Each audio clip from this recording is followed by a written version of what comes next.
Hello students, welcome back on my YouTube channel. Students, हम लोग question paper discuss कर रहे थे, तो आज मोस्ट इम्पॉर्टेंट थ्योरम है, हम यूनिट 3 की उसको डिस्कस करेंगे।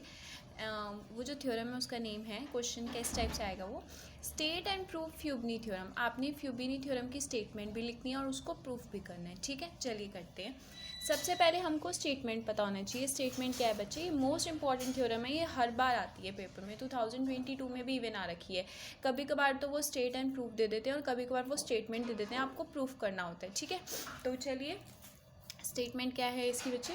अगर let X rho mu and Y rho V, अगर एक्स रो म्यू और वाई रो वी क्या है बच्चे, two sigma finite measure spaces हैं आपके पास, and pi equals to mu into V. जो पाई है वो क्या है बच्चे?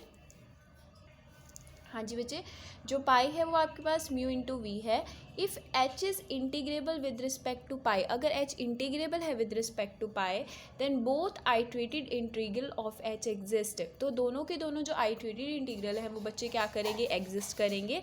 And double integration of H D we D mu is equals to double integration H D mu D we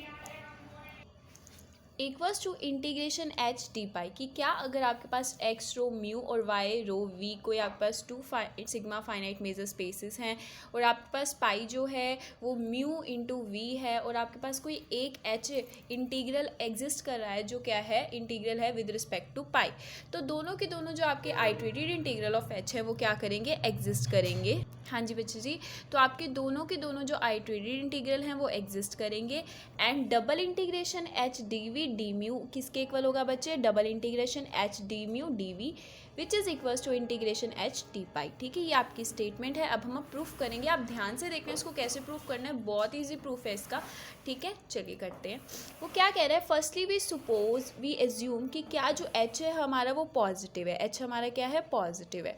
अगर एच पॉजिटिव है और हमें क्या गिवन है बच्चे? जो एच है वो इंटीग्रेबल है विद रिस्पेक्ट टू पाई। ठीक है, एच आपका पॉजिटिव है और एच आपका इंटीग्रेबल है विद रिस्पेक्ट टू पाई। हमें पता है बच्चे, हमें क्या पता है? जो हर एक इंटीग्रेबल फंक्शन होता है ना वो क्या होता है? मेजरेबल। क्या? कि every integrable function is measurable. और हम यहाँ पे कह रहे हैं कि जो एच है वो इंटीग्रेबल है विद रिस्पेक्ट टू पाई। तो इस थ्योरम से हम ये कह सकते हैं बच्चे, जो एच है वो क्या हो जाएगा? मेजरेबल हो जाएगा with respect to pi. Easy है ना? तो यहाँ तक आई होप कि आप सबको समझ में आया होगा। ठीक है, आगे चलते हैं। हाँ जी बच्चे जी, अब आपने कहा कि एच इंटीग्रेबल है इसलिए वो मेजरेबल होगा। अगर एच आपका मेजरेबल है तो मेजरेबल फंक्शन यानी एच एच एन एच भी एग्जिस्ट करेगा। Is in rho into rho, कहाँ से बिलोंग करेगा? रो इंटू रो में से। तो अगर तो एक ऐसा मेजरेबल रेक्टेंगल एग्जिस्ट करेगा बच्चे, ई इंटू एफ, सच दैट कि जो एन एच है वो किसका सबसेट हो जाएगा? ई इंटू एफ का। ठीक है, ये ई इंटू एफ क्या है? मेजरेबल रेक्टेंगल है। क्लियर यहाँ तक? अब आप कह रहे हैं नाउ वी चूज, अब आप क्या करेंगे? एक सीक्वेंस चूज करेंगे। क्या? कि जो पी एन है वो किस में से बिलोंग कर रही है? रो 5 में से। और क्यू एन कहाँ से बिलोंग कर रही है? वो भी हमारी रो 5 में से बिलोंग कर रहा है। ठीक है, तो सच दैट जो पी एन किस टाइप की सीक्वेंस है बच्चे? जो पी एन है वो इंक्रीजिंग सीक्वेंस ऑफ ई है, और जो क्यू एन है वो भी इंक्रीजिंग सीक्वेंस ऑफ एफ। ई यहाँ से आया है और एफ यहाँ से आया है। क्लियर है यहाँ तक? हाँ जी बच्चे जी, अगर P N increasing sequence of E है और Q N increasing sequence of F है, तो आप ये कह सकते हैं कि P N into Q N is increasing sequence of E into F. कह सकते हैं ना आप, है ना? तो अब आपने क्या कहा है? एक कैरेक्टरिस्टिक फंक्शन डिफाइन किया है x. X p N into Q N is increasing sequence of x e into f. Clear है यहाँ तक? कुछ नहीं है, बहुत ईजी है। ठीक है, अब हम आगे करेंगे। हाँ जी बच्चे जी, जो आपका एच है वो किस टाइप की सीक्वेंस है? सिंपल फंक्शन है। Let h n be a sequence of simple function. जो एच एन है वो आपकी किस टाइप की सीक्वेंस है? सिंपल फंक्शन की। अब हमें ये थ्योरम पता है। क्या थ्योरम कहती है बच्चे? कि if f is measurable function, अगर एफ आपका कोई मेजरेबल फंक्शन है तो there exist a sequence of simple function f n. अगर एफ एन मेजरेबल होगा, एफ मेजरेबल होगा, तो एफ एन मेजरेबल सीक्वेंस क्या, सिंपल फंक्शन की सीक्वेंस क्या करेगी? एग्जिस्ट करेगी। सच दैट बच्चे जो एफ एन है वो कन्वर्ट कर जाएगी एफ को पॉइंट वाइज ऑन एक्स। ठीक है, और जो एफ जो होगा वो पॉजिटिव होगा, और जो एफ एन है वो इंक्रीजिंग सीक्वेंस ऑफ एफ होगी। ठीक है, तो आप इतनी बड़ी थ्योरम याद करने से बढ़िया आप ये कह दीजिए, अगर h n simple sequence of simple function है तो h n increasing sequence of h होगी। ठीक है, आप ये कह दीजिए। ठीक है, या तो आप चाहें तो आप ये थ्योरम भी लिख सकते हैं। क्लियर यहाँ तक? हाँ जी बच्चे जी, हमने क्या कहा, जो एच है वो इंक्रीजिंग सीक्वेंस ऑफ एच है। यहाँ पे एच क्या है बच्चे, एच हमारा पॉजिटिव है और एच हमारा क्या है, मेजरेबल है। क्लियर है यहाँ तक। अब वो कह रहे हैं, हमने माना था, हमने क्या बोला था बच्चे, जो एन एच है वो सबसेट है ई इंटू एफ का। ई इंटू एफ क्या था, मेजरेबल रेक्टेंगल था, ठीक है। और हमने फिर एक कैरेक्टरिस्टिक फंक्शन डिफाइन किया था कि x p N into Q n. अब एच एन ले लिया, is increasing sequence of x e into f h, ठीक है, क्लियर। और एक किसके इक्वल हो जाएगा, एच के।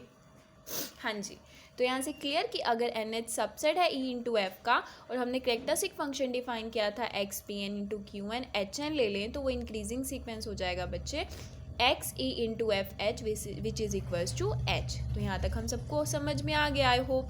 अगर नहीं समझ में आए आप कमेंट सेक्शन में पूछ सकते हैं। अब वो आपको कह रहे हैं नाउ नेक्स्ट वी इज्यूम, हम क्या इज्यूम कर रहे हैं, जो एन एच एन है ना, जो एन एच एन है वो किसका सबसेट है, p N into Q n का। और p N into Q n क्या थे, हमारी सीक्वेंस थी जो हमने चूज़ की थी, है ना, ठीक है। तो इन पर्टिकुलर वी हैव, हम क्या कह रहे हैं कि जो पाई, अगर हम दोनों साइड पाई अप्लाई कर दें, pi of N H N is less than equals to हो जाएगा pi P N into Q N, ठीक है। और पी एन किसका है, म्यू की वैल्यू है, और क्यू एन किसका है, वी का। तो this is equals to mu p n v q N, ठीक है। और ये दोनों क्या हो जाएगा, this is less than infinity, कि मतलब पाई एन एच एन क्या है बच्चे, लेस देन इन्फिनिटी। अब वो आपको कह रहा है हैंस एच एन इज, हमें पता है जो एच एन है वो क्या है, इंटीग्रेबल सिंपल फंक्शन है विद रिस्पेक्ट टू पाई, ठीक है। और जो एच एन है वो इंक्रीजिंग सीक्वेंस ऑफ एच है, ठीक है, वेयर एच एन और एच दोनों क्या है, इंटीग्रेबल हैं with respect to pi. Clear, यहाँ तक कुछ डिफिकल्ट नहीं है, होप कि आप सबको समझ में आएगा, आप एक बार पढ़ेंगे आपको समझ में आ जाएगा, ठीक है। अब वो कह रहा है H N is a simple, अगर एच एन सिंपल है, ठीक है, and n H N is a contain finite rectangle, और एन एच ए क्या कर रहा है, फाइनाइट रेक्टेंगल को कंटेन कर रहा है, ठीक है। तो क्या होगा बच्चे, integration H N D mu क्या हो जाएगा, increasing sequence of integration H D mu हो जाएगा। क्लियर यहाँ तक, ठीक है, आगे चलते हैं। हाँ जी बच्चे जी, अब इसको ना थोड़ा ध्यान से समझने की कोशिश करना। वो कह रहा है नाउ वी नो दैट कि if H is a simple, अगर एच हमारा सिंपल है with respect to rho into rho, ठीक है, एंड जो एच एन है वो सबसेट है पी इंटू क्यू का, और पी इंटू क्यू क्या है बच्चे, फाइनाइट रेक्टेंगल हैं, देन अब ये ध्यान से देखो, फर्स्ट कंडीशन क्या कह रहा है वो, for each x belongs to x, जो एक्स हमारा एक्स में से बिलोंग कर रहा है, ठीक है, वी हैव एच एक्स कहाँ से बिलोंग करेगा, एल डैश वी में से, कहाँ से बच्चे, एल डैश वी में से, जो ये एच एक्स है वो एल डैश वी में से बिलोंग करेगा। एंड डिफाइन करेंगे हम एफ एक्स हमारा किसके इक्वल है, integration H x D v के, ठीक है। हमने वी में से एच एक्स को बताया था, तो इसलिए हम यहाँ क्या ले रहे हैं, वी। एंड वी हैव जो हमारा एफ है बच्चे वो कहाँ से म्यू करेगा, एल डैश म्यू में से। क्लियर यहाँ तक। अब सिमिलरली हमने चलना है, हाँ जी बच्चा, अब हमने सिमिलर चलना है, अब ध्यान से देखना है इसको कंपेयर करते करते चला। For each y belongs to y, ये एक्स एक्स में से बिलोंग कर रहा था, वाई को हम वाई में से बिलोंग करवा देंगे, ठीक है। एच एक्स हमने कहाँ से लिया था, एल डैश वी में से, तो एच वाई को हम कहाँ से बिलोंग करवा देंगे, एल डैश यू में से, म्यू में से, ठीक है। एंड वो कहेगा डिफाइन जी वाई, अब यहाँ हमने एफ एक्स डिफाइन किया था, यहाँ हम जी वाई डिफाइन करेंगे, equals to integration h y d mu, यहाँ हमने म्यू लिया था इसलिए हम यहाँ म्यू लेंगे, यहाँ हमने वी लिया था इसलिए वी। और वी हैव जो हमारा जी है वो कहाँ से बिलोंग करेगा बच्चे, वी में से, क्यों, क्योंकि एफ हमारा म्यू से बिलोंग किया था। क्लियर यहाँ तक, आई होप कि समझ में आएगा, तो दोनों को ध्यान से समझना, समझ में आएगा। अब थर्ड कंडीशन हम क्या लेके चल रहे हैं कि integration F D mu equal है double integration H D we D mu के, ठीक है। और this is equals to double integration H D mu D V, और ये किसके इक्वल है, जी डी वी के, ठीक है। क्लियर। तो अब यहाँ एफ एन एक्स हमारा क्या है, इंटीग्रेशन एच एन एक्स, जो एफ था वो हमारा एच एक्स था ना, तो एफ एन एक्स क्या हो जाएगा, एच एन एक्स हो जाएगा डी वी के। और जी एन वाई, यहाँ जी किसके इक्वल था, जी हमारा था म्यू के ना, इसके इक्वल था, इसके इक्वल था, तो जी एन जो हमारा जी एन वाई होगा वो किसके इक्वल हो जाएगा बच्चे, इंटीग्रेशन एच एन वी के डी म्यू। क्लियर यहाँ तक, ये वी नहीं है वाई रहेगा, ठीक है। आगे चलते हैं। हाँ जी, अब हम कह रहे थे जो हमारा एफ है वो बिलोंग कर रहा है एल डैश म्यू में से, है ना। तो एफ एन कहाँ से बिलोंग करेगा, एल डैश म्यू में से। अब हम कह रहे थे जी जो हमारा वो बिलोंग कर रहा है एल डैश वी में से, तो जी एन कहाँ से बिलोंग कर जाएगा, एल डैश वी में से। क्लियर यहाँ तक। तो मतलब integration F N D mu equals to integration G N D mu equals to integration H N D pi. यहाँ तक क्लियर। आई होप आप सबको समझ में आएगा, बहुत ईजी, बस थोड़ा सा समझने की कोशिश करेंगे आप, आपको समझ में आएगा, ठीक है। और ये मोस्ट इंपॉर्टेंट थ्योरम है। अब वो कह रहा है for each x belongs to X, हर एक एक्स जो एक्स में से बिलोंग कर रहा है, we have h N x belongs to l dash v, है ना, हमने कहा था ना जो एच एक्स है वो कहाँ से बिलोंग कर रहा है बच्चे, एल डैश वी में से। And h N x is increasing sequence of h x pointwise on y as n tends to infinity. ठीक है, क्लियर यहाँ तक। अब यहाँ से वो कह रहा है कि अगर एफ एन इंक्रीजिंग सीक्वेंस है पॉइंट वाइज ऑन एक्स, ठीक है, तो एफ एन कहाँ से बिलोंग कर जाएगा, l dash mu, and integration F N D mu equals to integration H D pi is increasing sequence of integration H D pi which is less than infinity. Clear यहाँ तक। हाँ जी, अब समझने वाली बात है, अब ध्यान से समझना। आई होप कि यहाँ तक तो समझ में आया होगा सबको।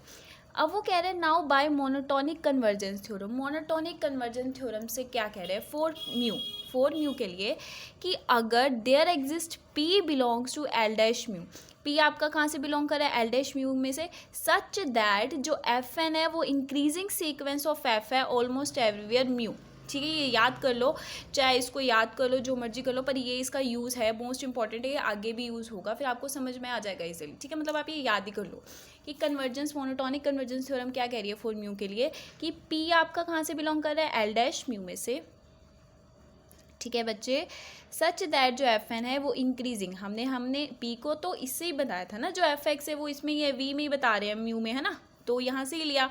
तो f n is increasing sequence of f almost everywhere in mu. Clear यहाँ तक। चलिए आगे चलते हैं।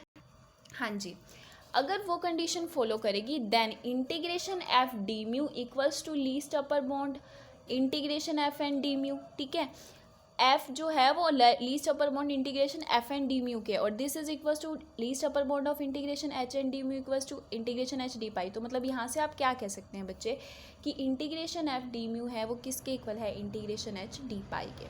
ठीक है, अब सिमिलरली उसी प्रोसेस से ना हम क्या कहेंगे कि अगर वहाँ पी हमने बिलोंग करवाया था कि जी अगर बिलोंग कर रहा है एल डैश वी में से, ठीक है, जो जी है वो कहाँ से बिलोंग कर रहा है, एल डैश वी में से, सच दैट जो जी एन है वहाँ F N increasing sequence of F ली थी, यहाँ G N increasing sequence of G ली, ऑलमोस्ट एवरीवेयर वहाँ म्यू ली थी, यहाँ वी लिया। ठीक है, तो integration G D V equals to integration H D pi. Clear यहाँ तक। ठीक है, उसको कोरिलेट करके चल लो, आराम से इजीली हो जाएगी थ्योरम। यहाँ पे ये चीज़ खत्म। अब नेक्स्ट लेंगे, अगर वो कह रहा है E not be a null set, अगर ई नोट आपका नल सेट है और एक्स जो एलिमेंट है वो ई नोट से बिलोंग नहीं कर रहा, ठीक है, तो f N x is increasing sequence of F of x. ठीक है, अब वो कह रहे हैं we have h N x, हमारे पास एक ऐसा एच एन एक्स है, हमने एच एन एक्स कहाँ से बिलोंग करवाया था बच्चे, एल डैश वी में, क्वेश्चन नंबर 1 में। तो एंड जो एच एन एक्स है वो इंक्रीजिंग सीक्वेंस ऑफ एच है, और एक्स कहाँ से बिलोंग कर रहा है, एक्स में से। फिक्स्ड कि हमने कहा यहाँ से अगर वो ई नोट से बिलोंग नहीं कर रहा तो हम क्या कहेंगे, जो एक्स है वो एक्स माइनस ई नोट से बिलोंग कर रहा है। ठीक है, तो देन एच एन एक्स, ये वही स्टेटमेंट है, जो एच एन एक्स है वो एल डैश वी में से बिलोंग कर रहा है, एंड इंटीग्रेशन, यहाँ इंटीग्रेशन अप्लाई कर दी कि integration H N X D V is equals to F N X which is increasing sequence of F of x. ठीक है, और ये क्या है, this is less than equals to infinity. तो hence by monotonic convergence theorem for all we have a measurable function H X is integrable with respect to V, कि हमारे पास एक ऐसा measurable function H X exist करेगा, integrable, जो किसके respect में इंटीग्रेबल होगा, विद रिस्पेक्ट टू वी। तो एंड की हम क्या कह सकते हैं, integration H x D V is equals to least upper bound integration H N X. ठीक है, H N X D V, और this is equals to H N X किसके इक्वल था, एफ एन एक्स के, तो least upper bound of F N x equals to F n. ठीक है, तो ये मतलब इसका क्या है कि it's follow that double integration H D we D mu exist. ठीक है, ये भी एग्जिस्ट कर रहा है और ये किसके इक्वल है, this and is equals to integration f n d mu के, ठीक है। तो सिमिलरली इसी प्रोसेस से हम क्या कहेंगे कि integration double integration H D mu D v exist and is equals to integration G D we. तो फाइनली वी हैव, हमारे पास क्या आया बच्चे कि इंटीग्रेशन एफ डी म्यू, ठीक है, is equals to integration H D pi, this is equals to integration G D we. तो double integration H D we D mu is equals to integration H D pi, this is equals to double integration H D mu D V, hence proved. तो हमने फ्यूबियस theorem को prove कर दिया। ये most important theorem है, आप भी ज़रूर कीजिएगा। और अगर आपके लिए चैनल हेल्पफुल है और ये वीडियो हेल्पफुल है तो मेरे चैनल को लाइक कीजिए, सब्सक्राइब कीजिए। Thank you so much.